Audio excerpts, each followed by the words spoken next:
todos bienvenidos una vez más a Susurros Podcast. Como ya saben, podcast de misterio, historias paranormales, historias de terror y todo lo que relaciona este mundo. Pero esta vez tenemos un episodio un poquito diferente, pero que creo que les va a gustar muchísimo porque vamos a ver un enfoque un tanto diferente de las historias, de los enigmas, de los fenómenos que les hablamos a veces en las historias, y creo que va a estar muy interesante para que le pongan bastante atención, y muy importante, con un invitado muy especial porque es el primer invitado internacional acá en el estudio presencial, porque ya saben que hemos tenido algunas otras personas por ahí. Antes de pasar con nuestro invitado, con el tema y demás, Walding, ¿todo bien?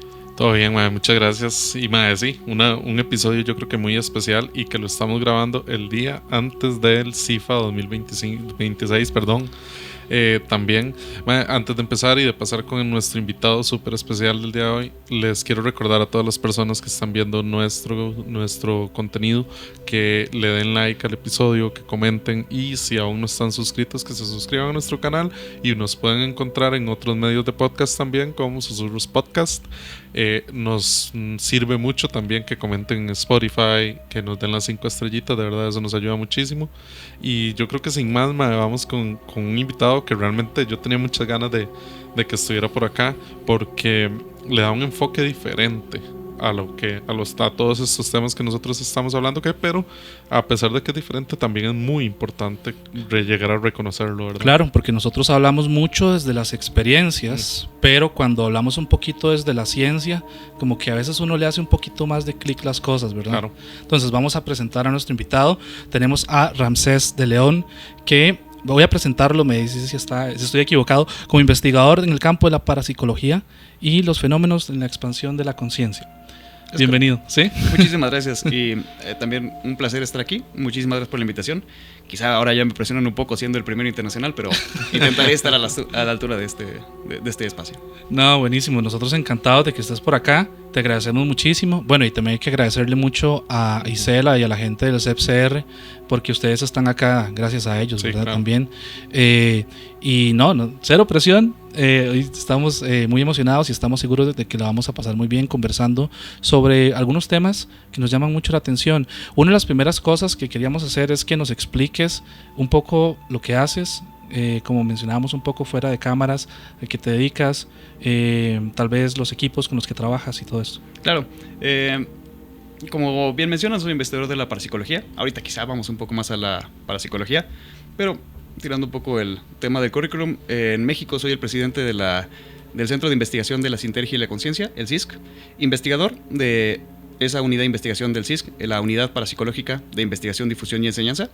También soy miembro profesional de la Parapsychological Association y la Society for Scientific Exploration. Soy el enlace internacional para México de la Parapsychological Association, del cual también, por ejemplo, la doctora Isela Madrid, quien lleva toda esta asociación aquí en Costa Rica, que dirige el CIFA, que esperemos nos puedan acompañar el día de mañana, también pertenece a esta misma asociación, que es la organización mundial más grande del estudio científico de este tipo de fenómenos relacionados a la parapsicología y la conciencia. Buenísimo, super currículum.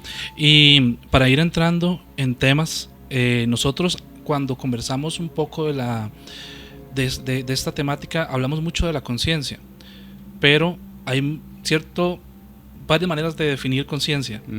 Y creo que ese es un punto muy importante para partir antes de empezar a conversar de algunas otras cosas y teorías y demás. ¿Nos podrías ayudar a definir conciencia? Claro, bueno, principalmente diría no. No. Decía Jacobo Grinberg, del cual quizá hablaremos en algún momento, sí, que él investigaba, por ejemplo, la experiencia. ¿Por qué? Porque la conciencia la consideraba indefinible. Sin embargo, para la audiencia podemos quizá definir algunos términos que nos pueden ayudar. El problema que tenemos aquí en el español es que hay 3 homónimos que decimos conciencia. Básicamente, conciencia son 3 cosas diferentes. Un poquito en inglés a veces es un poco más sencillo, en el sentido de que, por ejemplo, conciencia, solo con C, es el conscience. Es esta percepción moral que tenemos sobre las cosas, nuestra diferenciación del bien y el mal. Luego tenemos conciencia, con SC, que en inglés sería awareness. También podemos definir en español como percatación. Okay. Es esta capacidad de darse cuenta de lo que sucede en la realidad e interactuar con ella. Y luego tenemos el conciencia, intentamos nosotros en el CISC ponerlo con C mayúscula al inicio, que en inglés sería consciousness, que desde la perspectiva de nuestro lado, a través de Greenberg y otros filósofos como Chalmers, por ejemplo, presentan este tema como probablemente una propiedad fundamental del universo. Una cosa que si intentamos plantear que la conciencia sale del cerebro, es muy difícil decir que estos fenómenos paranormales, psíquicos, parapsicológicos, son reales, porque como algo que está solo en nuestro cerebro puede interactuar con toda la realidad. Sin embargo, si la conciencia fuera una propiedad fundamental de la existencia precedente a la materia, al tiempo, al espacio, todos estos fenómenos entonces suceden alineados a algo que es más fundamental que lo mismo. Si todo es consciente, a partir del monismo russelliano, por ejemplo, si alguien quiere buscarlo un poco más en internet, parece que este tipo de fenómenos no serían solo posibles, sino habituales y normales en esta interacción que tenemos de co-creación con la realidad. Ok, buenísimo. Yo creo que nosotros siempre lo hemos enfocado más como en esa tercera opción, me parece, cuando hablamos de fenómenos, porque es justamente eso lo que nosotros conversamos con las personas que nos siguen cuando vemos historias, cuando vemos fenómenos, porque es esa interacción que al menos nosotros, hasta donde hemos llegado y con lo que hemos ido aprendiendo, no podemos entender ni describir más allá. Es esa, para mí, a nivel personal, ese algo que me conecta con algo más que no sé qué es. Esa es mi manera como de verlo. No, concuerdo. Y cuando hace un momento me presentaste como parapsicólogo y como investigador de la expansión de la conciencia, es a esa conciencia a la que nos referimos. Esta no es la percepción del mal, no solo es la percatación de nuestra realidad, sino este sustrato fundamental que parece que nos conecta con todo, que parte de lo que pensamos no solo está en nuestra mente, sino se manifiesta con la realidad. Si les parece, creo que por ejemplo hay un par de alegorías que nos pueden funcionar en este sentido. Ubican este juego de jalar la cuerda, ¿no? Si tú tienes una cuerda y otra, ¿no? Digamos, estamos jalando a ver quién la lleva hacia un lado y el otro, ¿no? Si yo solo estuviera jalando la cuerda, pues iría para mi lado, ¿no? En ese sentido, quizá si yo estuviera solo en un universo, probablemente yo tendría control completo sobre el universo. Yo sería un dios, ¿no? Pero ¿qué pasa cuando hay dos? Tú jalas para un lado, yo jalo para el otro. Va a haber momentos donde a ti no te interesa jalar para un lado, entonces yo voy a ganar algunos temas, otros tú, y la realidad va a ser bastante dicotómica, diversa. Pero ¿qué pasa si hay miles de millones de conciencias interactuando al mismo tiempo, jalando esa cuerda? Pues la cuerda tiende a ser bastante estable, no tiende a moverse mucho del punto en donde está. Decía Greenberg que justamente por eso co-creamos la realidad. Todos somos dioses, vale, no sé, pero ¿qué pasa en un lugar donde todos son guapos? Donde todos son guapos, ninguno es guapo, es estándar. Sí. ¿Qué pasa en un lugar donde todos somos dioses? Ninguno es dios. Todos co-creamos la realidad. Pero al momento de que todos tenemos deseos, ímpetus, motivaciones, la realidad se vuelve bastante estable porque llega un momento de equilibrio entre la fuerza de todas las conciencias involucradas. Sin embargo, si hay fenómenos, ejemplos, donde hay fenómenos de la conciencia que sí jalan la cuerda más para un lado, que sí hacen que la realidad se modifique de este estándar que parece tan sólida, tan colectiva, tan real, pero no necesariamente puede ser así. Okay.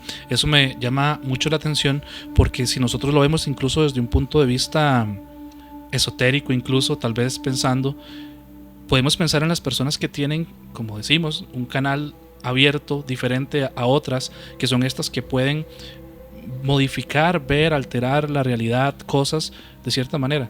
Y tal vez en ese punto de vista, viéndolo desde esta manera esotérica, no sé, creo que se vuelve algo intangible, pero ahora que lo explicas de esta manera, yo me imagino, y tal vez citando a Jacobo, ¿verdad?, de esta malla o de esta latiz que nos hablaba él, yo me lo imagino como este puntito, la máquina que estábamos hablando el otro día, que es como una malla de puntos infrarrojos que hay por todo lado, donde todos podemos alterar para causar y generar cosas. No sé. Exactamente. Bajo la teoría sintérgica de Jacobo Greenberg, él planteaba que, como mencionas, la latiz, homónimo, o bueno, sinónimo, ¿no?, de esta celosía o rendija, o el continuo espacio-tiempo, o esta rendija cuántica, ocupó diferentes sinónimos a lo largo de sus libros al respecto, pero es básicamente esta base de la realidad.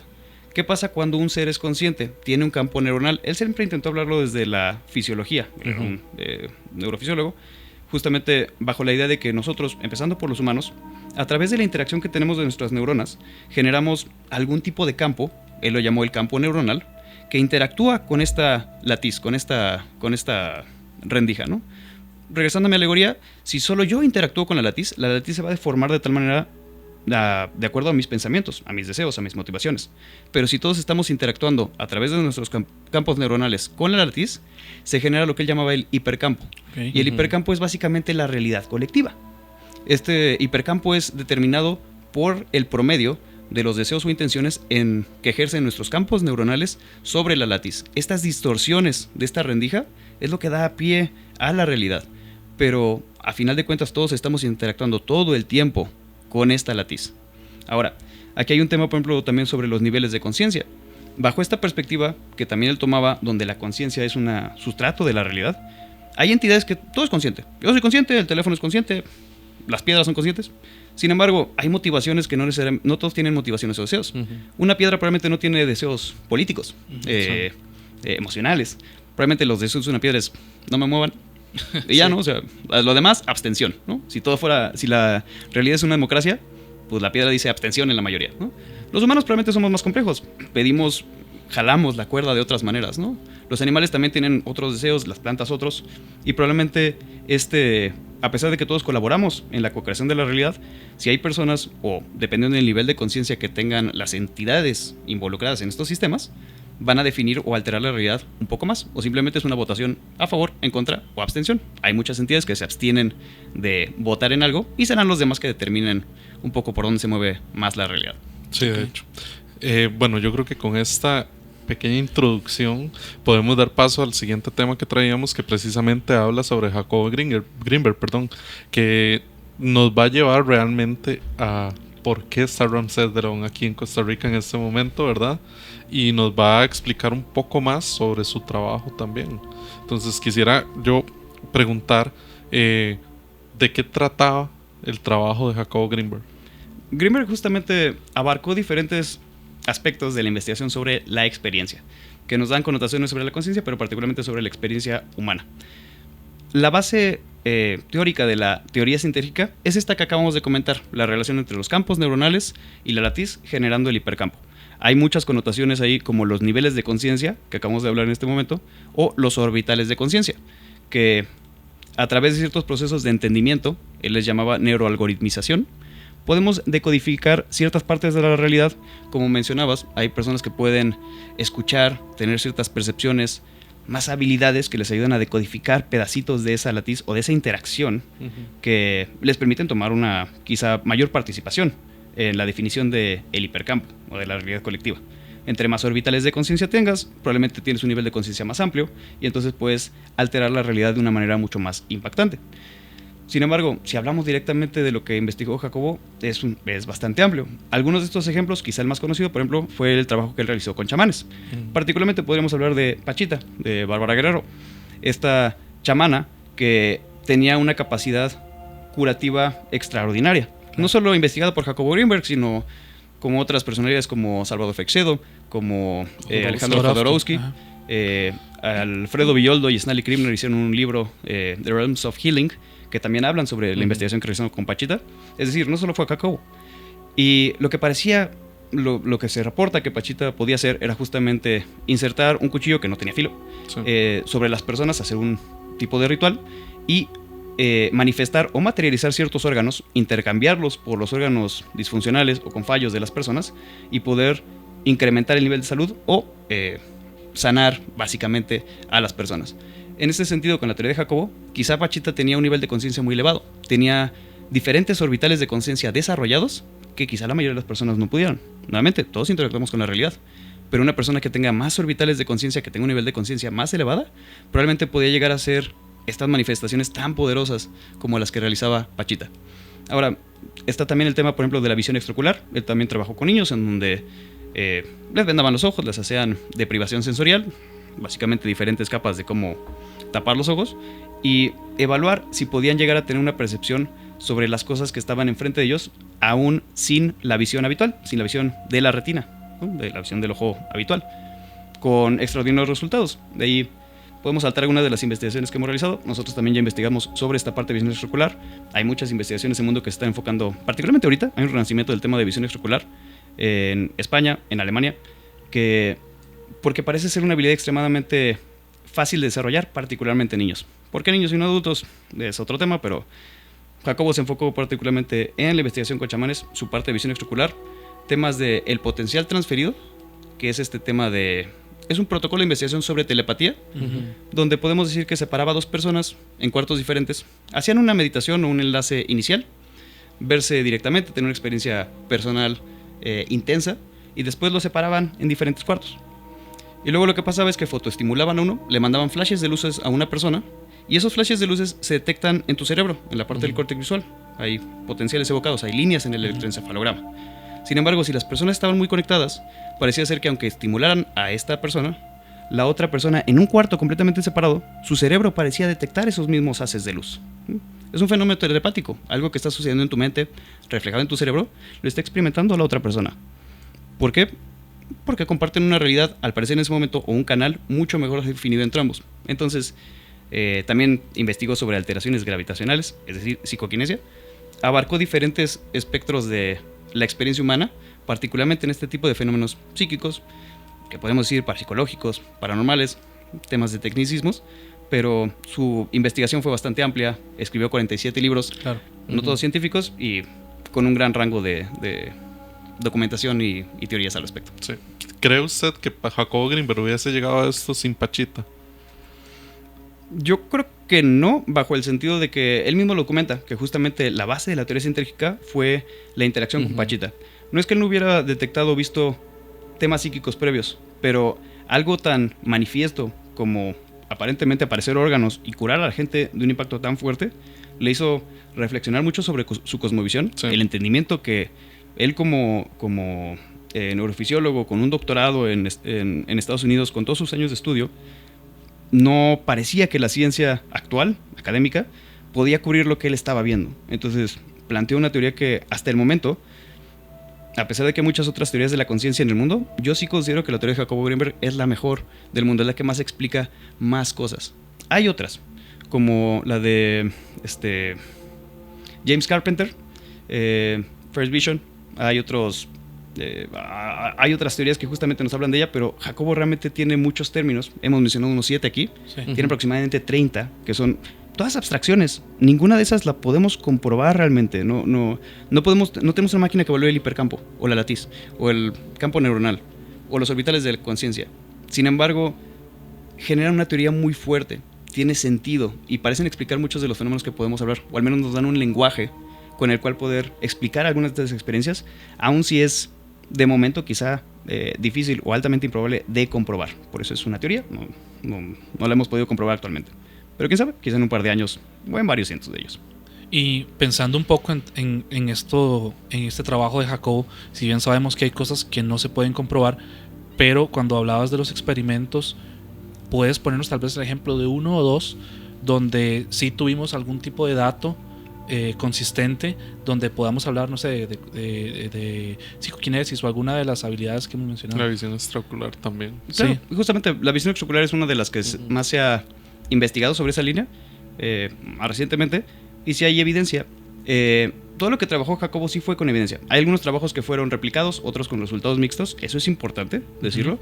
Okay. Cuando hay personas que dicen Jacobo demostró, no, la ciencia en realidad no demuestra nada. O sea, una investigación nos da indicios de que algo sucede. Cuando múltiples investigadores en múltiples países, en múltiples centros replican los mismos resultados, podemos decir ahí hay algo. Okay. Pero de entrada la ciencia no comprueba nada, ¿no? Eso es incorrecto en la ciencia.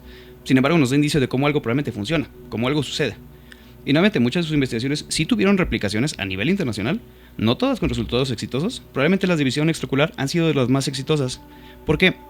Hay un tema ahí con los niños, quizá justamente no sabemos por qué. El sesgo. ¿Por qué? Porque quizá también no saben que es imposible. Sí. Quizá nadie les ha enseñado que la física actual no está de acuerdo con eso, que tampoco es cierto, pero quizá no les han enseñado esa imposibilidad, y para ellos puede ser un juego más, una habilidad más. Quizá por eso es más difícil desarrollar en adultos, pero por eso también tenemos resultados tan fuertes en investigaciones que se realizan con niños. Hay temas ahí éticos respecto a que quizá no conocemos los impactos del desarrollo de este tipo de habilidades en infantes, que podríamos tener justamente un análisis al respecto de si es bueno o no desarrollarlas. Pero sí hay una tendencia clara en que los niños sí tienen una facilidad mucho más grande que los adultos de poder desarrollar estas habilidades. Ejemplo, por ejemplo, también tema de Telepathy Tapes, este podcast y continuación de videos que se ha realizado que habla de estos niños autistas con grandes habilidades telepáticas, que también nos habla del tema de niños. Hay muchas habilidades en niños que pueden desarrollar más. Y nuevamente este tema de evaluación extraocular, él estuvo desarrollando. Hay otros investigadores, en México está el método de Veo, de Noé Perón, está Nili Bar con su método de visión directa. Nosotros justamente hicimos una investigación de visión directa, ya la mandamos a publicar al Journal of Animalistics en Alemania. Esperamos que esté saliendo a inicios del siguiente año con resultados positivos. Cabe mencionar, por ejemplo, de lo que nosotros en UPIDE investigamos de esta investigación, que si intentamos acotar a que los niños los metamos en un control muy fuerte, científico, que sí lo hicimos, con diferentes controles de ojos, hicimos que metieran las manos en una caja, que aún sin los ojos tapados igual no veías que había dentro de la caja, ¿no? Y interactuando con un celular para que no fueran diferentes elementos como cartas o algo que pudieran percibir que tiene un doblez, etc. El celular es la misma pantalla y si ni lo ves y además está dentro de la caja, ni siquiera no puedes percibirlo de aquí, ¿no?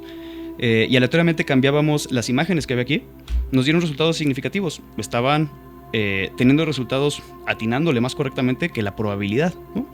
Eso nos habla de que hay algo. Sin embargo, ese fue uno de los 3 experimentos que hicimos. Otros 2 jugaron el juego de uno, igual con los ojos vendados, y otro justamente fue uno de poder emparejar cartas ocultas con las cartas que iban saliendo. Para ellos todas las cartas estaban ocultas porque no tenían los ojos cerrados. Sin embargo, en estas dos investigaciones sacaron resultados mucho más impresionantes. ¿De qué nos habla? De que también intentar meter este tipo de fenómenos a un laboratorio, ponerles muchos más controles, empieza a destruir parte del fenómeno. ¿Por qué? Porque el fenómeno se esconde. Pues quién sabe, yo creo que es más probable que los niños se sienten un poco más presionados. Si les pones una caja, si les pones unas cámaras, es más presión, o sea. A mí la alegoría que me gusta mucho de este tipo de fenómenos es como si a Messi, ¿no?, le pusieran a hacer una chilena. Es como, ¿cuántas puedes hacer? Ya me la aventé en un partido, bien, ok. Ahora ponte un electrocardiograma, pon un electroencefalograma, déjame conectarte cables, ¿no? Claro. Y ahora hazte una chilena aquí, mientras te ven 10 personas. Pues quizá no vaya a ser el mismo resultado. Tiene cables por todos lados, ¿no? O sea, no es el mismo fenómeno, ¿no? Entonces también hay veces que al intentar meter este tipo de fenómenos al laboratorio los vuelve más complejos. Quizá destruimos el entorno que lo facilita.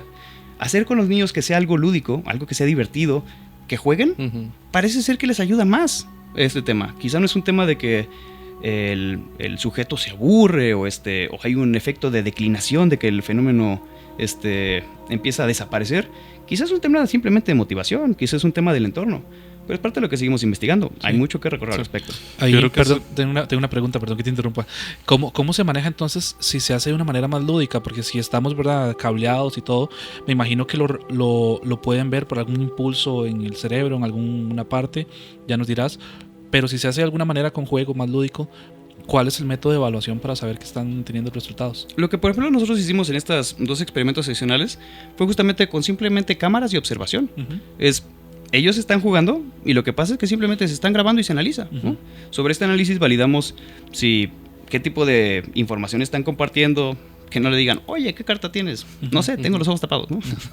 Y justamente promover este juego y adaptar la ciencia al fenómeno, en lugar de intentar meter el fenómeno en una caja concreta y cerrada de la ciencia. Es una ciencia que tiene que ser mucho más ingeniosa, mucho más creativa. Ejemplo, hemos estado intentando desarrollar una investigación con curanderos que justamente nos han dicho que quizá grabar los procedimientos destruye parte del fenómeno o interfiere con ellos, en video, en audio. Ok, bueno, ¿qué podemos hacer? ¿Por qué no nos quedamos en una salita afuera? Van llegando los pacientes y algunos de estos pacientes traen estudios de imagen médicos que dicen cuál es su problema, su diagnóstico clínico, fracturas, problemas de tomografía o de tumores, etc. Vale, entra, pasa una caja negra, no sabemos qué sucede ahí adentro y simplemente cuando salen hacemos una encuesta de cómo les fue y en un mes les pedimos otra vez si los estudios actualizados, ¿no? Es lo mismo que pasa en una cirugía. Un médico puede tener un procedimiento quirúrgico muy diferente a otro. Es una caja negra. Sin embargo, a grandes niveles lo que pasa es que entra un paciente enfermo y sale un paciente sano.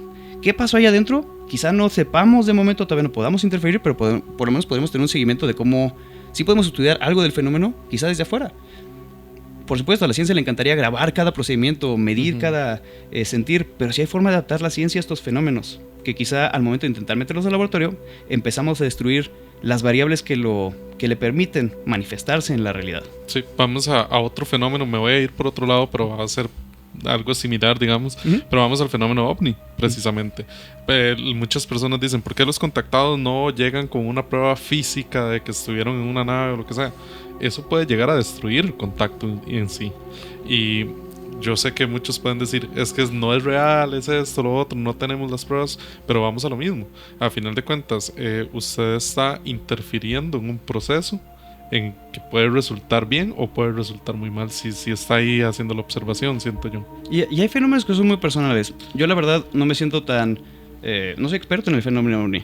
Sin embargo, hay fenómenos parapsicológicos como las experiencias cercanas a la muerte, que son muy subjetivas.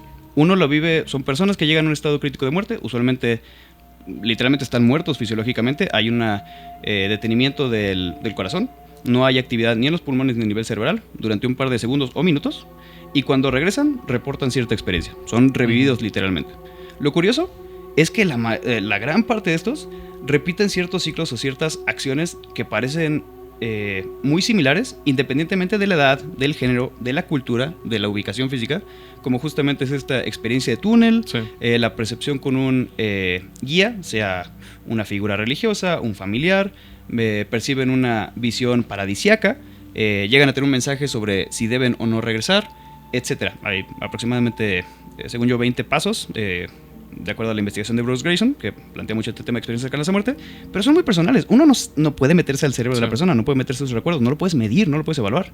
Sin embargo, si tantas personas reportan un fenómeno similar, como pasa en el tema de las abducciones, pues sí nos estaría hablando de algo que parece trascender más solo a tú como individuo, ¿no? Si tantas personas reportan algo tan similar entre ellos, tampoco es fácil descartarlo como una alucinación personal si es un fenómeno tan representado en la población. Y hay un dato estadístico, se puede tomar en cuenta incluso, ¿verdad?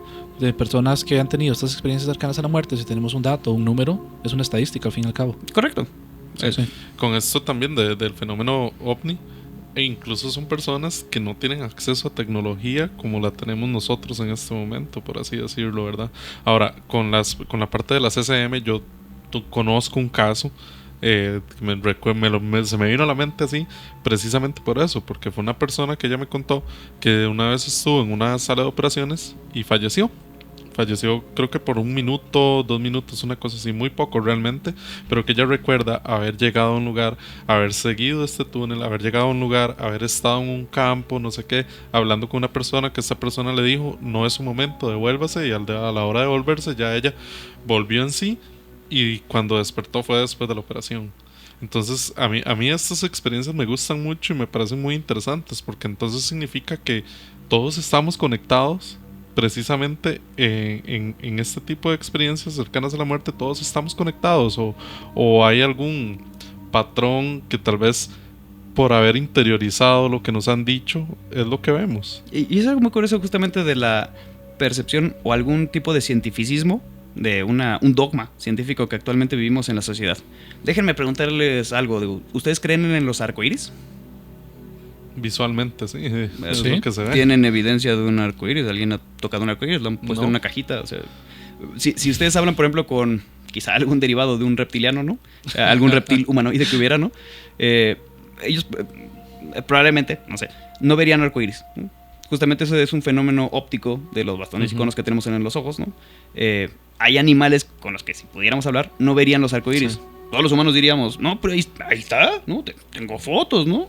Es justamente, pero oye, ¿dónde está? ¿Dónde está el material con el que está hecho el arcoíris? ¿Dónde está la cajita? Ponlo aquí en materia. No, pero todos los humanos estamos de acuerdo que existen los arcoíris, ¿no? Sí. Similar como en el tema de los sueños. ¿Dónde está tu sueño? ¿Dónde puedo ver una foto? ¿Dónde lo puedo ver en una cajita en manifiesto? No. Aún así todos los humanos estamos de acuerdo que existen los sueños, ¿no? Sí. Que sea una experiencia personal no significa que no exista, no significa que sea real. Simplemente a veces es un poco más difícil de estudiarlo. Claro. Ahí es donde yo creo que entra la parte de esta tercera rama de la parapsicología, de la hipótesis de la supervivencia, ¿no? De la muerte. Correcto. Que es muy difícil definirla, muy difícil probarla, creo. Correcto. También no expliquemos la parte de parapsicología, pero quizá rápidamente para la audiencia. Claro, sí, la parapsicología investiga 3 objetos de estudio en particular. La percepción extrasensorial, que son todos estos fenómenos de telepatía, comunicación mente a mente. Clarividencia, que pueden ser temas como visión extraocular, visión remota. La visión extraocular es un poco más cercana, la visión remota es obtener información de lo que sucede en otro lado. Y precognición, cosas que suceden en el futuro. está el segundo objeto de estudio es la psicoquinesia, la capacidad de la conciencia de influir en la realidad. Temas como sanación, reiki o justamente directamente movimiento de objetos o movimiento o alteración de probabilidades, que es micropsicoquinesia, entran dentro de este rubro. Y justamente el tema de la hipótesis de supervivencia de la muerte es el tercero, que investiga temas como apariciones, es el tecnicismo, usualmente llamados fantasmas, memorias localizadas, que son como grabaciones tetradimensionales, eso estoy casi seguro que han de tener varios ejemplos de ello, donde, sí. Donde parece que hay una emoción tan fuerte que grabó algo en el espacio que se repite una y otra vez. Tenemos temas justamente de experiencias cercanas a la muerte, o experiencias de muerte compartidas, etc.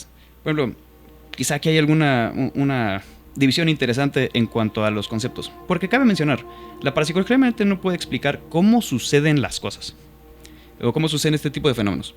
Mi percepción, una hipótesis de mi tío justamente que me gusta mucho, es como si vemos es como si estuviéramos analizando la sombra de un objeto. Quizá está en otra dimensión cómo suceden estos fenómenos, pero podemos ver la sombra, ¿no? Y la sombra a veces se achica, se agranda y decimos, ¿eso cómo sucede? Bueno, simplemente se está alejando el objeto de arriba, ¿no? Y por eso vemos tan diferente las sombras, ¿no? No vemos el objeto sino solo la sombra, solo medimos los efectos. Entonces, hemos logrado obtener después de más de 100 años de investigación muchas relaciones de cómo de cuándo sucede, correlaciona como en ciertas formas, pero todavía no podemos evaluar el cómo. El cómo funciona no sabemos. Sabemos, bajo la estadística, bajo la ciencia, que son fenómenos reales. Estadísticamente están comprobados. El cómo funciona todavía no se elude. Pero, por ejemplo, ¿cómo podemos saber la diferencia entre un fantasma y una memoria localizada?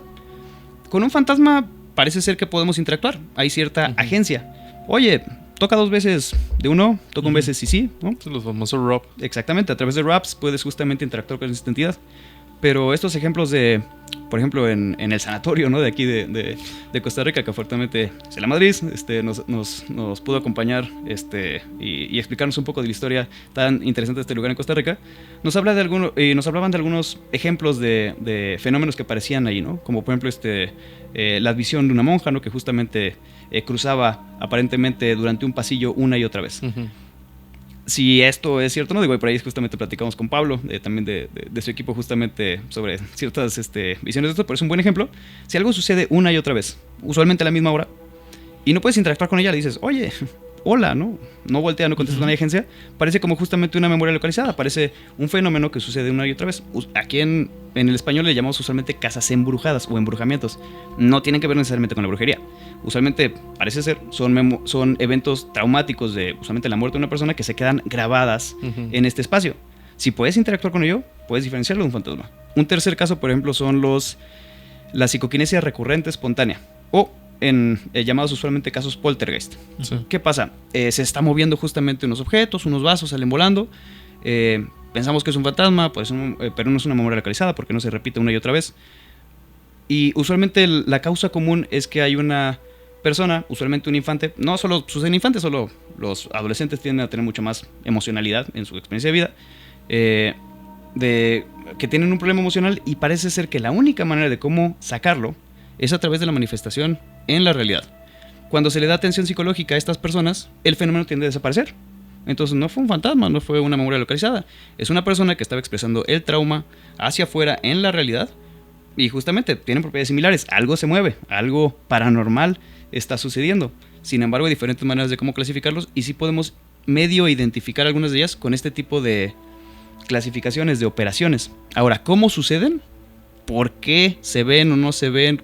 ¿Cómo vuela? Etcétera. Eso es lo que todavía no logramos saber. Hay teorías al respecto, pero realmente no sabemos todavía. Ahora, sí es algo más fortuito, tal vez, de que no sea que ocurre todo el tiempo, pero por ejemplo, acá tenemos esta bolita de cristal, ¿verdad?, de decoración, y que nosotros estamos hablando de este tema, o estamos hablando de otro tema, cualquiera que sea, y la bolita empieza y se mueve. ¿Cómo se describiría, o qué parte de la parapsicología me podría decir a mí? ¿Es que esto es un fenómeno poltergeist porque alguno de todos lo provocó, o simplemente fue algo fortuito, o cómo se podría explicar eso? Yo creo que es similar, por ejemplo, si cae una hoja de un árbol, ¿no?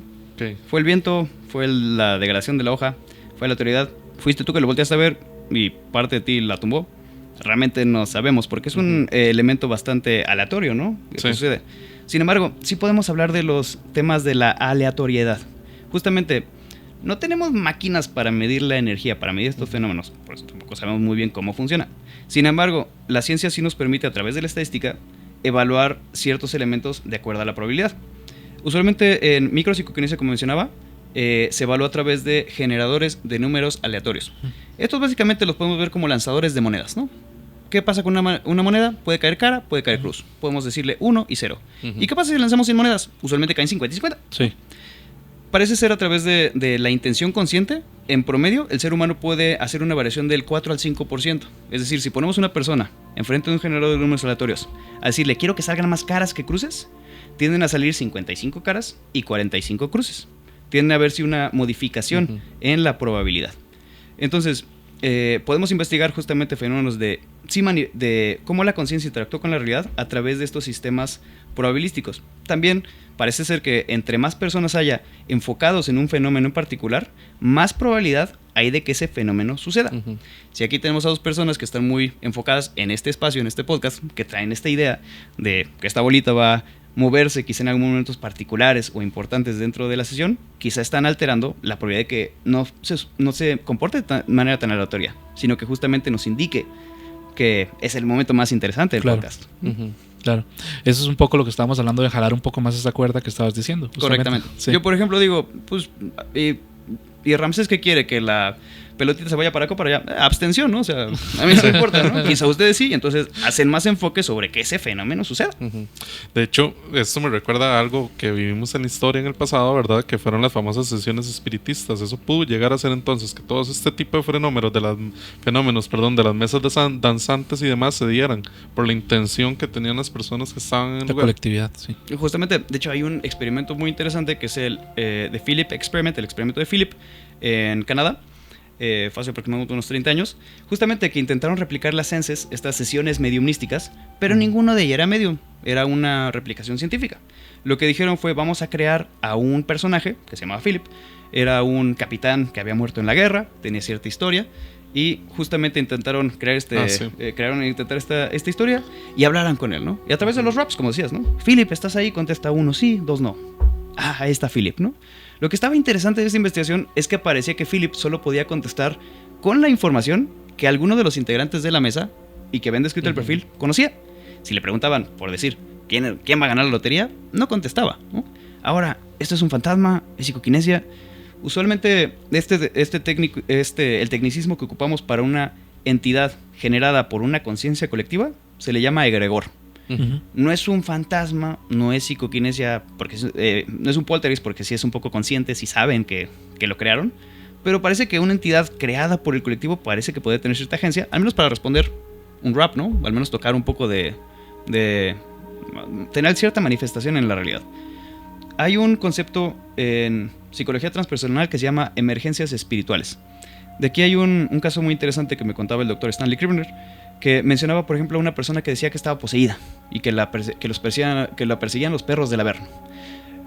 Haciendo énfasis sobre, hoy, ¿por qué crees que estás poseída? ¿Por qué crees que te persiguen los perros del Averno? Porque justamente tuve una experiencia con psicodélicos, tenía unos amigos, consumimos unas sustancias y empezaron a hacer un ritual. Empezaron a leer un libro mágico y las ventanas empezaron a abrir y cerrar. Y entonces claramente nos poseyeron los demonios y no me los puedo quitar encima. Ok.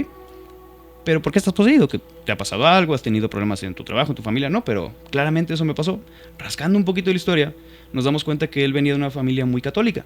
Y entonces este tipo de cerrar y abrir venían muy relacionados con los demonios. Como, bueno, ese es el problema de no conocer o que practicantes de la salud, psicólogos, psiquiatras, no conozcan este tipo de fenomenología.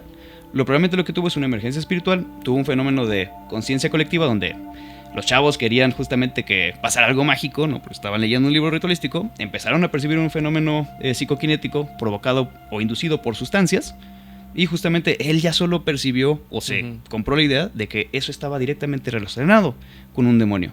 No necesariamente significa que fuera así, pero a veces que también nosotros como humanos nos creemos o estamos muy dictaminados por lo que dice la sociedad, por lo que dicen las creencias, no tiene necesariamente que ser así. Y si no, lo que pasa también con las emergencias espirituales es que si no las atiendes, luego ¿cómo puedes integrarlas con la realidad? Esta persona que por ejemplo mencionaba su experiencia cercana a la muerte, no sé cuál fuera su pasado, pero si hubiera sido una persona muy escéptica, tendría que haber cambiado mucho su percepción, ¿no? De cómo integras eso en tu vida realidad. ¿Cómo puedes regresar el lunes a trabajar? ¿Cómo puedes enfocarte a pagar la renta cuando vives algo tan extraordinario? Y por eso le llaman emergencias espirituales. Si es una emergencia de la capacidad de que emerge quizá una nueva habilidad, pero si es una emergencia, es una crisis. Y si no tenemos la manera de cómo atender estas crisis, tenemos un gran problema. Y hablo de las emergencias espirituales porque justamente las abducciones, los despertares chamánicos, experiencias kundalini, experiencias cercanas a la muerte, despertares psíquicos, hay aproximadamente 11 experiencias que parece que nos llevan al mismo lugar. Hay una posibilidad de despertar la espiritualidad, algunas capacidades dentro de las personas, mucho más severas que las demás. Todos pueden desarrollar estas habilidades, pero estos son catarsis que las despiertan. Pero usualmente integrar eso en la realidad es muy difícil. ¿Cómo integras cuando empiezas a ver auras o tienes un mensaje de un contactado? Escuchar voces, ¿no? O sea, y vas con un psiquiatra y dices, este es esquizofrénico, vas para allá. Oye, pero nunca ha tenido estas experiencias previamente, no hay una historia clínica. No, pero escucha voces. Entonces, medicamento psiquiátrico y listo, ¿no? Necesitamos poder compartir esto más hacia los profesionales de la salud para que justamente no caigamos en este tipo de malas clasificaciones. Sin embargo, existe ese sesgo, creo yo, de las personas que estudian este tipo de fenómenos o este tipo de temas, más bien, más psicológicos o psiquiátricos, que me enseñaron de esta forma, entonces yo continúo por esta línea. Correcto. Todo lo que esté en las vertientes de esto no existe. Que de hecho aquí en Costa Rica se estudiaba la parapsicología en su momento y fue algo que se cerró en su momento precisamente por esto, por este encuadre que se les da muchas veces a los profesionales de la salud enfocados en la salud mental, en el que no, es que si esta persona está escuchando voces, aunque tengan sentido, no importa que tengan sentido, eso es esquizofrenia. O si está viendo el aura de las personas, o si está viendo bichos raros en la pared, no, eso es esquizofrenia, eso no puede pasar. Correcto. Y no hay una apertura. Correcto, y es por eso tan importante que hagamos ciencia al respecto de ello. Claro. Y que publiquemos de manera científica y compartir en comunidades. Por eso también agradecer este espacio para poder compartirlo esto con la gente. Porque no porque sea un conocimiento que no necesariamente esté en la academia convencional, que no te lo enseñan en la escuela, no significa que no necesariamente suceda y que no haya ciencia al respecto. Tenemos más de 100 años de investigación. Claro. Sin embargo, ¿por qué no lo consideramos si hay tanta ciencia? Porque sí hay un dogmatismo científico actual. Claro. Antes justamente era el dogmatismo religioso, ¿no? O sea, la religión hasta los años 1500 realmente tenía un poder impresionante sobre el gobierno, sobre las reglas sociales, sobre la moral, ¿no? La ciencia justamente nos ayuda extraordinariamente cuando vemos temas de gravedad, la electricidad, la tecnología. Todos los que están escuchando este podcast es gracias a la ciencia que pueden estarnos escuchando de aquí hasta allá. Sin embargo, la ciencia solo es un mecanismo para llegar al conocimiento. No es el único. Y cabe mencionar, llevamos 500 años de ciencia. Llevamos miles de años como humanos. Creer que actualmente la ciencia cubre todo el conocimiento es extremadamente egocéntrico de la mayoría de los científicos convencionales, que consideran que ya todo está escrito en los libros, que ya todo lo conocemos. Sabemos mucho, por supuesto. La ciencia es una herramienta extremadamente útil. Y sí, investigar este tipo de fenómenos es muy complejo. Hay que ser muy creativos. Hay que darle vueltas de muchas maneras. Pero no significa que no haya forma de lograrlo. No significa que no haya ciencia. Y sí, yo sí creo que justamente si los profesionales, particularmente de la salud, no conocen el tipo de contexto de estas investigaciones, de estas teorías, pueden caer en errores que alteran completamente la vida de las personas. Y si estas personas no encuentran otra manera de cómo lidiar con esta emergencia espiritual, terminan justamente en psiquiátricos, terminan retraídos porque no lo pueden compartir con nadie. Y se les empiezan a pudrirse un poco por dentro. No se pueden guardar tanto esta emoción. Es por eso importante que tengamos estos espacios y hagamos estas investigaciones. Sí, ahí hablando un poco del tema de la ciencia y de cómo podemos utilizar la ciencia también para evaluar todo este tipo de fenómenos. Eso lo hemos conversado un poco nosotros también, lo hemos conversado un poco con personas como Isela, ¿verdad? Cuando se habla de la parapsicología como una pseudociencia por todo este tema, ¿verdad? De que no es considerado los experimentos y los fenómenos como algo medible y una de las cosas que más he escuchado yo es ¿cuál va a ser el uso de todos esos descubrimientos? ¿Hay alguna aplicación que podamos decir que la parapsicología pueda descubrir en alguno de todos esos fenómenos? ¿Cuál puede ser alguna aplicación que podemos pensar para el descubrimiento de estas cosas? Porque también creo que es importante decirlo. Claro, el primero es justamente decir, la parapsicología ya ha ayudado a la humanidad. Ok. Que no lo sepamos o no lo quieran decir es otra cosa. Okay. Vamos a un tema claro como el electroencefalograma. Según recuerdo lo desarrolló Hans Bender. Pero justamente esto fue porque él tenía una hermana que tuvo una caída de un caballo. Él percibió telepáticamente este dolor, esa experiencia, y dijo, ¿por qué? ¿Cómo pude sentir esto, no? Él se metió justamente, la verdad no sé si era médico o fisiólogo, pero justamente se puso a desarrollar esta máquina que pudiera detectar los pensamientos de una persona con electrodos, con electricidad. Okay. De esta manera llegamos a un estudio de imagen que nos ayuda actualmente muy fuerte en neurología, que es el electroencefalograma. Pero esto fue derivado de un científico que tuvo una experiencia paranormal, telepática, que nos llevó al tema de la ciencia. Otro tema quizá menos impactante, pero muy útil en la ciencia, son los experimentos de doble ciego. Una de las partes que critican más, por ejemplo, de la parapsicología es que seguramente son métodos ineficientes o no tienen controles suficientes. Yo estoy completamente en desacuerdo. La mayoría de los experimentos de parapsicología, como sabemos que hay mucho escepticismo al respecto, tenemos que ser extremadamente puntuales en el método, en el mecanismo, en el preregistro de ellos. La mayoría de los estudios de parapsicología se preregistran antes de hacerlos para que no cambies el análisis después, ¿no? O sea, veo que salió y luego veo que busco diferentes maneras, ¿no? ¿Qué es el preregistro? Perdón, justamente, uno cuando hace un protocolo científico, ¿qué es la ciencia? Tienes una idea, haces un experimento y ves si los datos corresponden con la idea que tuviste, ¿no? Descartas una hipótesis. Pero ¿qué pasa? Si por ejemplo yo hago una investigación con ustedes, ¿no? Y luego hago un análisis estadístico, capaz que no salen resultados positivos. Voy a hacer otro análisis, no sale. Voy a hacer otro, ya salió algo. Ok, me quedo con este, ¿no? Eso no es la ciencia. No puedes estar... eso decrementa el poder estadístico, ¿no? No puedes estar haciendo eso. El procedimiento correcto es: generas un protocolo, haces la investigación y lo realizas. Parte de la crítica de la parapsicología es como, sí, pero ¿cómo sabemos que realmente no estás haciendo trampa? Ok, vamos a preregistrar. Entonces tenemos sistemas, el particular de la parapsicología es uno basado en la Universidad de Edimburgo, de la unidad Questler de la Universidad de Edimburgo, donde la mayoría de los parapsicólogos preregistran sus experimentos para decir: este es lo que quiero hacer, este es el análisis estadístico que voy a hacer, este es el lugar con las personas que lo voy a hacer, y listo, pues te aviso de mis resultados, ¿no? Ya luego los publico. Entonces, si alguien compara la publicación con el preregistro, pues valida si justamente efectivamente usó la matemática que dijo que voy a ocupar, en lugar de andar buscando cómo sacarle 3 pies al gato, ¿no? El tema del preregistro justamente lo inició la parapsicología.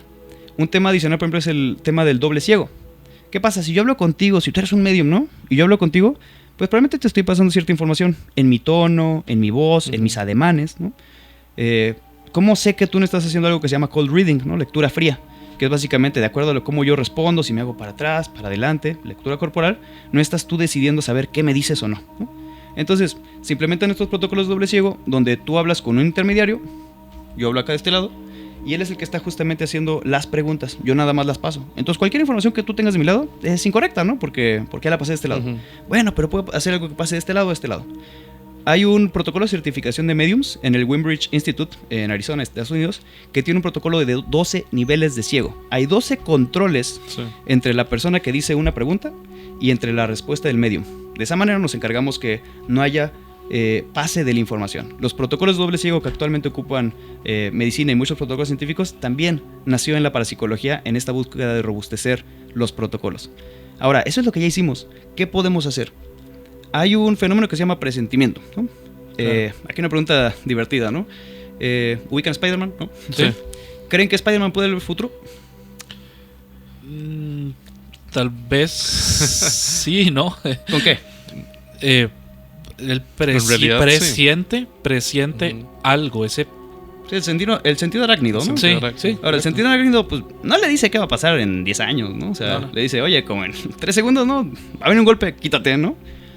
Eso es básicamente el presentimiento. Actividad fisiológica anticipatoria. Es una actividad de tu fisiología que se anticipa ante un evento. ¿Qué tipo de fisiología? Variabilidad en el ritmo cardíaco, conductividad eléctrica, frecuencia respiratoria, electroencefalograma, ¿no? Y lo que hemos visto es que de 3 a 5 segundos, una persona, su cuerpo, parece manifestar, no de manera consciente, es inconsciente, es tu ritmo cardíaco, tú no controlas tu corazón ni tu frecuencia cerebral, ¿no? Es completamente inconsciente, es un sistema periférico. Pero parece que tu sistema periférico puede anticipar entre 3 y 5 segundos cuando un evento importante o excitante va a sucederte. ¿Cómo lo investigamos? Yo tengo unas fotos de una pared, de una botella, ¿no? Aburridos.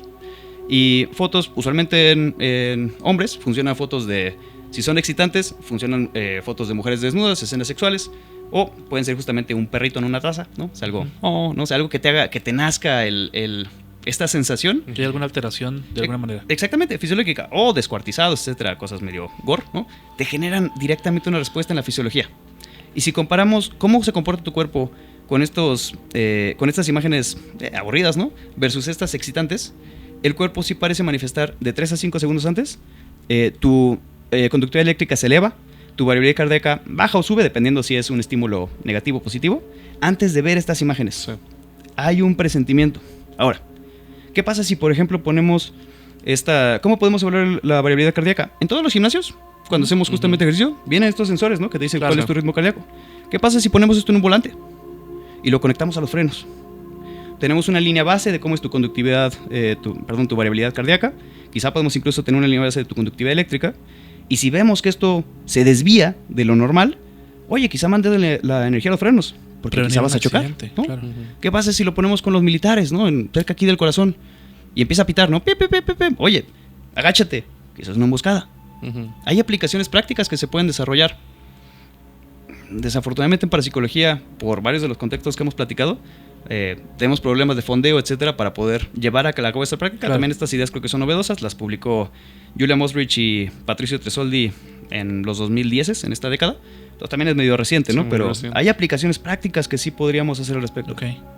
Yo tengo una consulta con respecto a eso que tal vez vaya a sonarle a la gente un poco salida de tono o hasta tonta, pero en esto podríamos calificar hasta los déjà vu, lo que nosotros conocemos como un déjà vu. Sí, dentro de las teorías de los déjà vus hay muchas raíces, pero justamente sí parece haber algo anómalo en esta percepción distinta a la realidad de, oye, esto ya sucedió. Quizá no necesariamente porque haya sucedido, quizá no necesariamente porque hayas percibido una línea temporal distinta, pero quizás sí nos habla de algo que es significativo para ti. Quizás sí es tu cuerpo o algo sentiste diferente en tu cuerpo que te hizo prestar atención en ese fenómeno, en esa imagen, en esa experiencia, que te habla de algo que le tienes que poner atención, ¿no? Entiendo. Sí, yo pensaría más, hay muchos ejemplos que tal vez por supuesto uno no puede decir exactamente que son lo mismo, pero que son muy populares en internet, de estos videos famosos donde hay algún tipo de alguien rescatando a alguien o antes de que un accidente suceda. Puede ser algún tipo de presentimiento también muy parecido al sentido arácnido que estás diciendo del hombre araña y que no sabemos cómo explicar, donde no sé, videos muy populares donde hay una persona parada y simplemente alguien tiene alguna reacción de quitarlo o levantarlo o lo que sea porque va a suceder algo, no sé. Exactamente, el problema es justamente que no podemos decir que eso fue presentimiento, claro, o tiene buenos reflejos, y esa es la dificultad también de poner este tipo de fenómenos en el laboratorio. Lo que acabas de mencionar, decimos, ok, vale, pues pongamos la prueba, ¿no?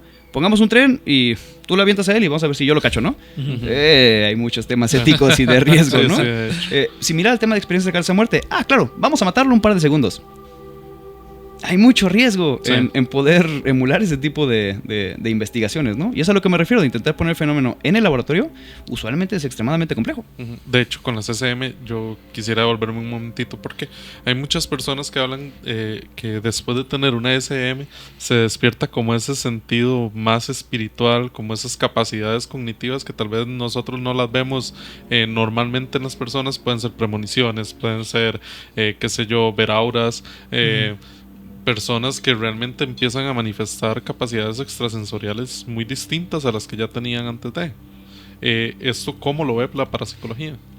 Como acabo de mencionar, justamente viene muy relacionado a las emergencias espirituales. Una vez que tienes un tipo de estas experiencias, sea por la misma experiencia o simplemente porque es una experiencia traumática, te cambia completamente la visión de la vida, tienes que pensar en cómo reformularlo. Y nuevamente va muy alineado a que muchas personas después de tener una experiencia de abducción, una experiencia cercana a la muerte, una experiencia, un despertar chamánico, una experiencia kundalini, tienden a tener este tipo de experiencias que, si bien parece que nos habla de una expansión más de la conciencia, unas habilidades que están despertando, tienden a involucrar un tema de crisis. Por ejemplo, en este estudio sobre emergencias espirituales, también un caso que me reportaba Krippner, además del previo que me había mencionado, de una persona que tuvo una experiencia kundalini.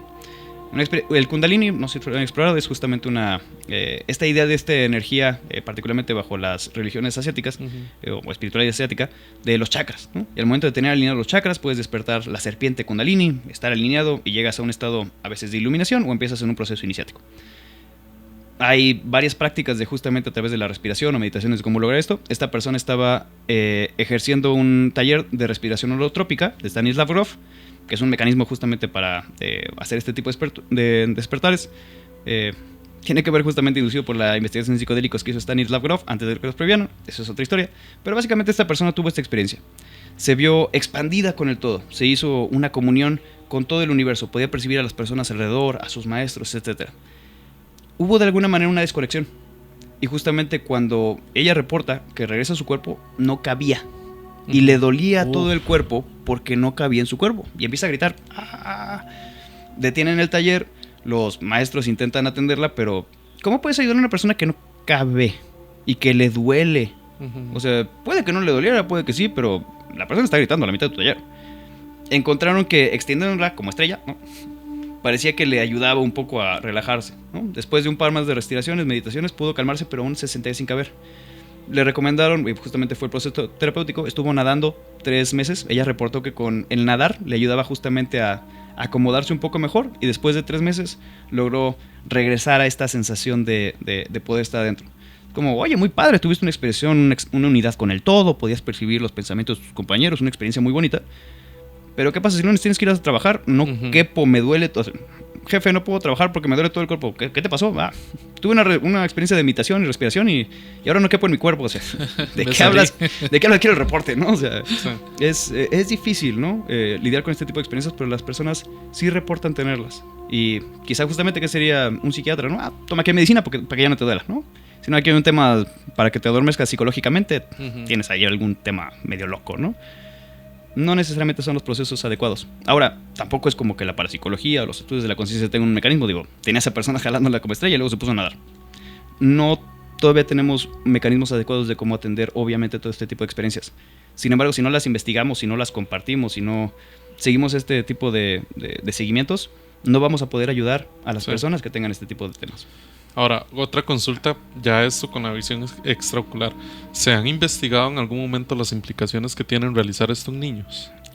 Nosotros queremos hacer justamente este seguimiento, al menos con estos chicos que lo realizamos. Yo no conozco, no está reportado en la literatura al menos, de un seguimiento al respecto de. Hay algunas implicaciones que pueden suceder, como que, por ejemplo, muchos de los... Dentro de aquellos que sigan a los temas de Jacobo Orienberg, por ejemplo, hay un documento apócrifo, no es de Jacobo, pero se le atribuye a Jacobo, donde él dice que la investigación fue cerrada porque los niños empezaron a ver espíritus y muertos y los papás se preocuparon mucho.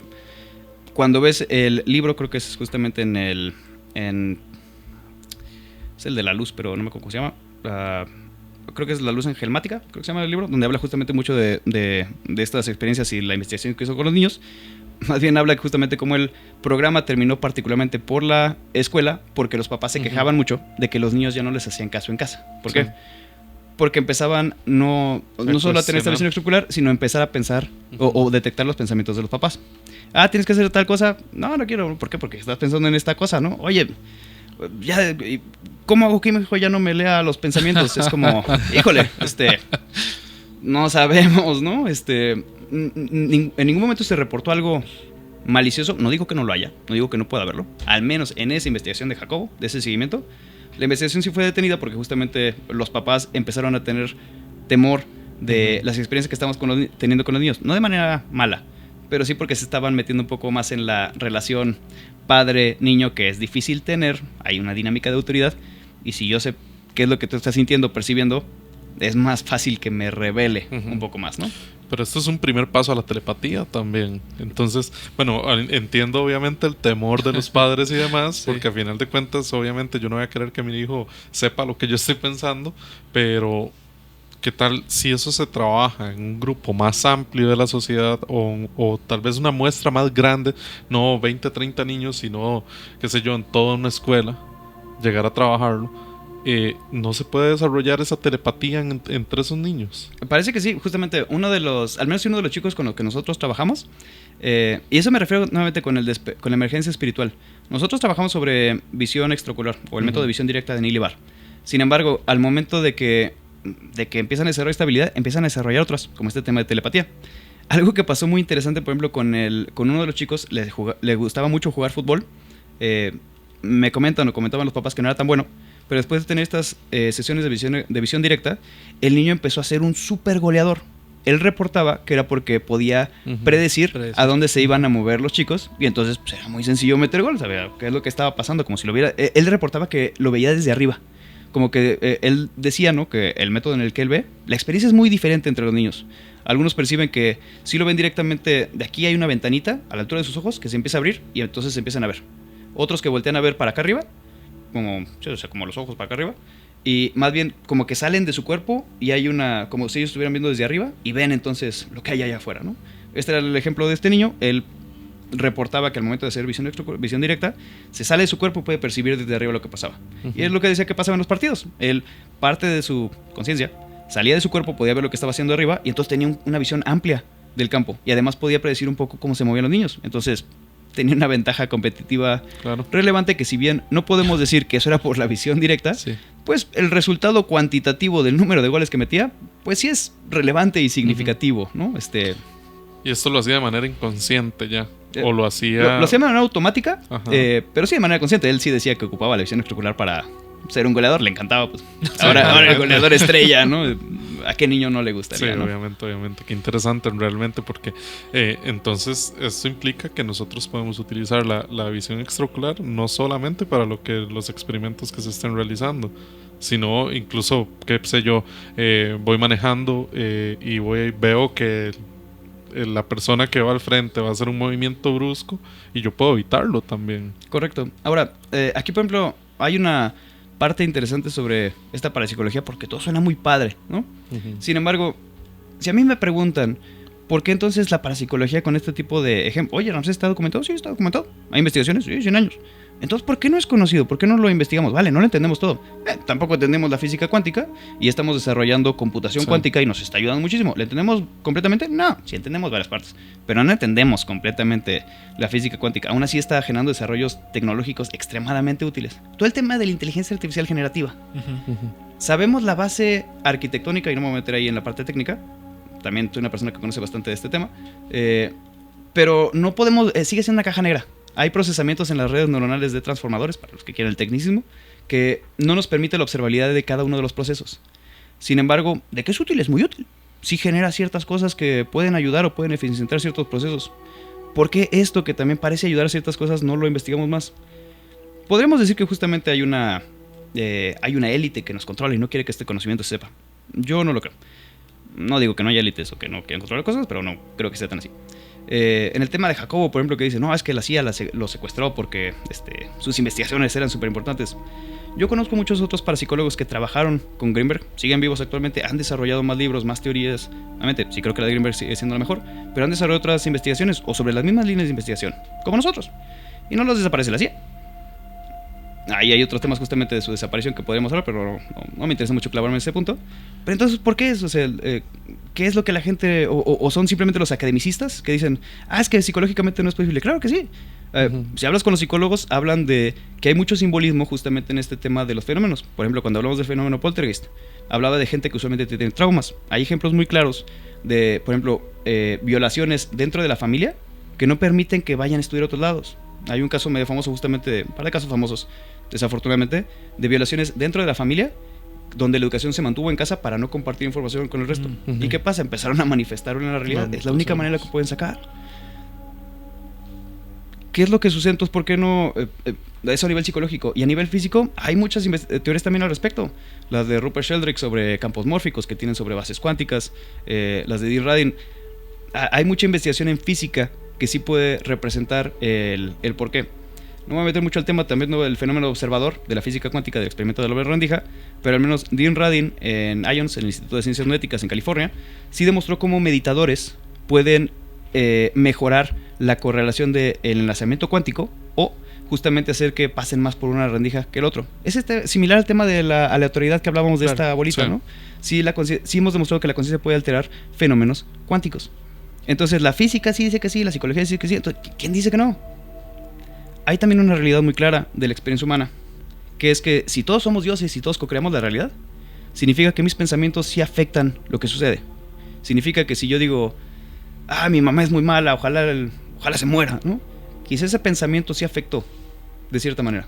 Quizás si tu mamá sí le pasó algo, tuviste cierta participación en esa realidad. Quizá justamente la manera en la que nos expresamos, ya no solo que nos expresamos o cómo actuamos, sino cómo pensamos, puede estar afectando las cosas. Ay, ahora no solo tengo que decirlo bien, no solo tengo que actuar bien, tengo que pensar bien. Ramsés, tengo que pagar la renta el lunes, ¿no? O sea, estoy peleado con mi novio. O sea, y ahora tengo que controlar cada pensamiento. O sea, no... ¿Sabes qué? Probablemente sea imposible. Vamos a dejarla así, ¿no?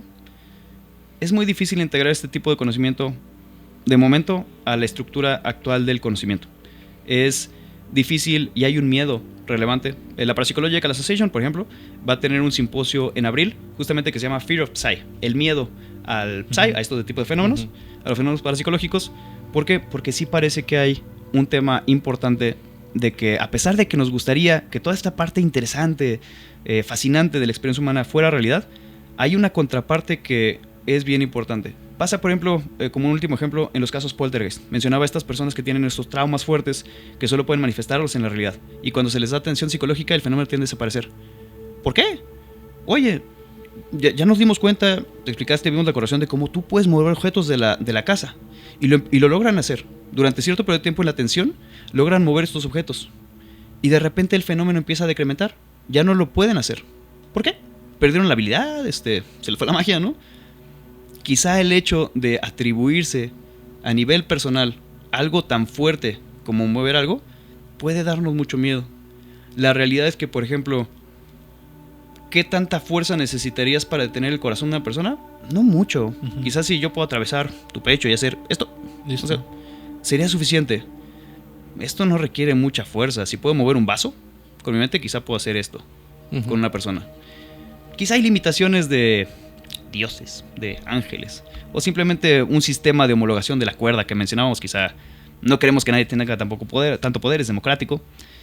Quizá tiene que ser un fenómeno colectivo, que es algo que sí investigamos mucho.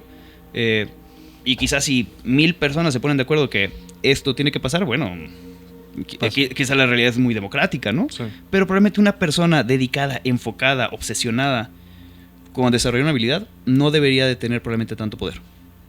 Quizás sea imposible, quizás simplemente es miedo. Pero creo que hay muchos más factores que el hecho de decir no es científico o que no se puede, etc. Y quizás regresamos al tema de la pregunta sobre la diferencia entre ciencia y pseudociencia. La parapsicología, y regresamos a la pregunta original, que es la conciencia. Sí. Depende de qué definamos como ciencia. Si definimos ciencia como un procedimiento estructurado que sigue el método científico con prácticas rigurosas, la parapsicología es una ciencia, y probablemente de las mejores ciencias. Somos muy precisos en el tipo de control que necesitamos porque sabemos, dice una frase, para declaraciones extraordinarias necesitas resultados extraordinarios y necesitas procedimientos extraordinarios. Por eso es tan difícil hacer este tipo de ciencia, pero sí se puede. Si nos acotamos eso a la parapsicología, claro que es una ciencia. Si nos acotamos a lo que te enseñan en la universidad, todo lo que no esté fuera de la universidad es una pseudociencia, vale, la parapsicología quizás es una pseudociencia. Pero así empezaron muchos fenómenos. Por ejemplo, el tema de disociaciones, que actualmente está muy bien estudiado en la psiquiatría, compartía hace 100 años en el Journal of Psychical Research de la Society for Psychical Research en Inglaterra. Compartían páginas, ahí se publicaban temas de disociación, de hipnosis y fenómenos psíquicos. Actualmente las disociaciones las entendemos mucho mejor en el aspecto psicológico y psiquiátrico, ya son parte del mainstream. Similar a este tema de electroencefalografía, primero empezó en Journals Ocultos, ahora ya es una herramienta ocupada en casi todos los hospitales. Si eso depende que sea una pseudociencia o no, vale, quizá eso será una pseudociencia hasta que se enseñe en todas las escuelas. Depende del concepto que ocupemos, pero si hay un método estructurado, matemático, riguroso, la parapsicología sí cumple con estos mecanismos. Increíble.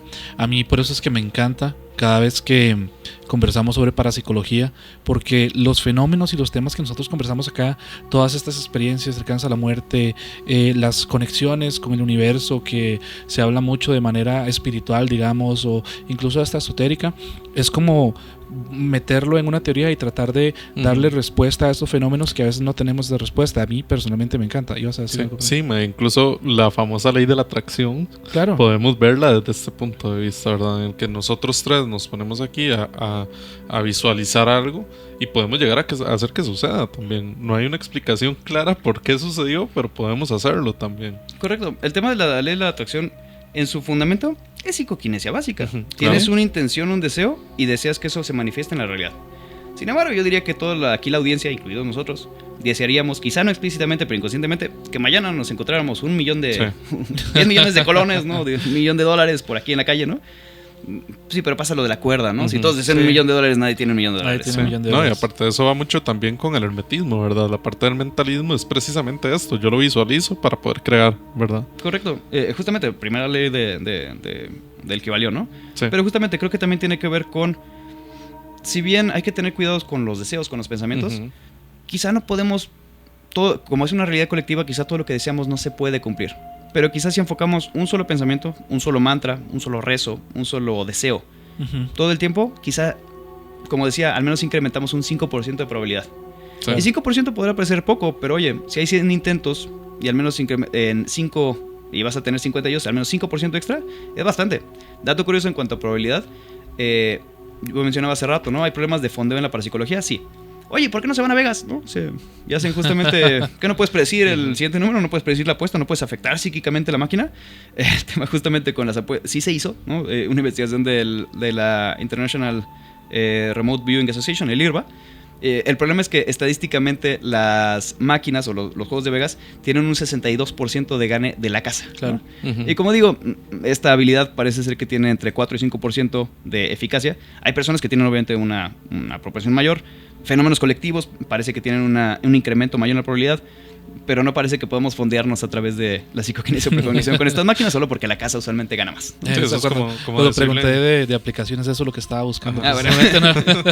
No, como decirle a un medium que, porque si usted es medium, ¿por qué no ha ganado la lotería? Exacto. La clásica, esa es la clásica. Me parece incluso que con este tema de los medium, la estadística se va abajo también, ¿verdad? Correcto. La mayoría, y nuevamente regresamos. Si muchas personas desean algo, decrementa la posibilidad. Si muchas personas desean algo, incrementa la probabilidad que suceda. Pero si tú solo deseas que suceda para ti, estás compitiendo contra la mayoría de las personas y hay mucho ruido en la información. También con los mediums justamente regresamos creo que lo platicamos un poquito antes de entrar acá. Tiene que ver un poco también con el canal. Recordemos, ahorita que su audiencia que nos está escuchando, hay una calidad de la información muy clara. Sin embargo, lo cambio de manera, ¿no? Yo estoy compartiéndoles un mensaje. Yo primero pienso una idea y luego la verbalizo. De entrada ya perdí cierta información porque estoy intentando poner en palabras algo que tengo en mi cerebro. Ya la bajamos de 100 a 90, 85. Luego yo la comunico. Lo que yo estoy diciendo y lo que ustedes escuchan es completamente distinto. ¿Por qué? Porque quizá no estamos hablando lo mismo que es conciencia. Quizá cuando yo ocupo un artículo como la mente, o psicoquinesia, o paranormal, o ciencia, estamos hablando de cosas diferentes. Tenemos definiciones distintas. Entonces lo que tú escuchas ya es algo degradado o distinto a lo que yo estoy escuchando. Quizá que hablamos de un 70% de eficiencia en la comunicación. ¿Qué pasa cuando hay un fenómeno psíquico? Es similar. Recibes una señal, un mensaje, de alguna manera, lo procesas, y al momento de procesarlo ya perdió cierta información. Un medium usualmente lo verbaliza y dice, bueno, estoy percibiendo esto, ¿no? Sin embargo, él es un filtro. Si tiene traumas, experiencias de vida, desconocimiento incluso de palabras, va a quizá mencionar algo de lo que perciba que no necesariamente sea exactamente el mensaje que recibió, ya viene degradado. Claro. Y justamente, también podríamos decir, no es el mensaje claro. Bueno, también no tenemos una tecnología que mejore el tuneo, como pasa justamente ahorita con que estamos compartiendo con la audiencia el podcast, ¿no? Antes teníamos código Morse que podía viajar lejos, pero era justamente... ¿Por qué tenemos que hacerlo pedacito por pedacito? Porque no tenemos una banda ancha. Viene el infrarrojo, viene el Bluetooth, viene el Wi-Fi. Cada vez podemos compartir información, más cantidad de información al mismo tiempo con mayor calidad. Desafortunadamente tenemos encontrado ese mecanismo para incrementarlo en la telepatía, en la precognición, en la mediunidad. Pero sí hemos encontrado al menos algunas cosas que nos ayudan a avanzar en la ciencia de esto. Quizá en algún momento podemos hacer que los mediums algún dispositivo, estimulación transcraneal, que nos ayude a que la señal sea mucho mejor. Hay algunos ejemplos, por ejemplo, de métodos para poder mejorar esto. ¿Han visto Stranger Things? ¿No? Sí, claro. Claro. Bueno, ¿no? A mí algo que me gusta de Stranger Things es que sí se basan en varias partes de la parapsicología. Por ejemplo, como cuando Eleven, sorry por los spoilers, ¿no? Si alguien sale en la primera temporada, creo yo, entonces no hay tanto tema. Ya pasó, ya véanla, ¿no? Donde justamente meten a Eleven, a la chica, ¿no? A un tanque de flotación y le ponen ahí le tapan los ojos, ¿no? Y luego le ponen musiquita. Eso es un método que se llama Ganzfeld. Es el método Ganzfeld de deprivación sensorial. Usualmente lo que hacen es te ponen en una silla cómoda. Actualmente ya pueden meter, ya lo hacemos en tanques de flotación. Justamente que es como ya la pusieron en una bañera y le pusieron mucha sal. Exactamente el mismo procedimiento, solo que más bonitas.